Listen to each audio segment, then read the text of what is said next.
ভাবুন তো, পৃথিবীর এমন একটা জায়গা যেখানে আধুনিক সভ্যতার কোনো চিহ্নই নেই, যেখানে প্রবেশ মানেই নিশ্চিত মৃত্যু।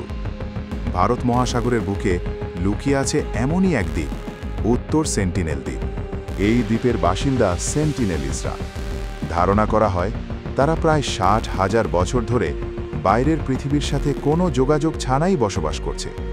তারা আধুনিক পৃথিবীর কোনো কিছুই গ্রহণ করে না, বরং তাদের নিজেদের তৈরি তীর ধনুক আর বর্ষা নিয়ে তারা এতটাই হিংস্র যে বাইরের কারো পক্ষে এখানে পা রাখা অসম্ভব। বহুবার এই দ্বীপের সাথে যোগাযোগের চেষ্টা করা হয়েছে, কিন্তু প্রতিবারই ফল হয়েছে ভয়াবহ। ভারতীয় কোস্টগার্ডের হেলিকপ্টার হোক বা কৌতূহলী পর্যটক, সেন্টিনেলিসদের হিংস্র আক্রমণের শিকার হয়েছেন অনেকেই। তারা তাদের ভূমি রক্ষা করতে এতটাই বদ্ধপরিকর যে কোনো আগন্তুককে তারা জীবিত ফিরতে দেয় না। তাদের কাছে বাইরের পৃথিবী মানেই বিপদ। ভারত সরকার এই দ্বীপে প্রবেশ সম্পূর্ণ নিষিদ্ধ করেছে।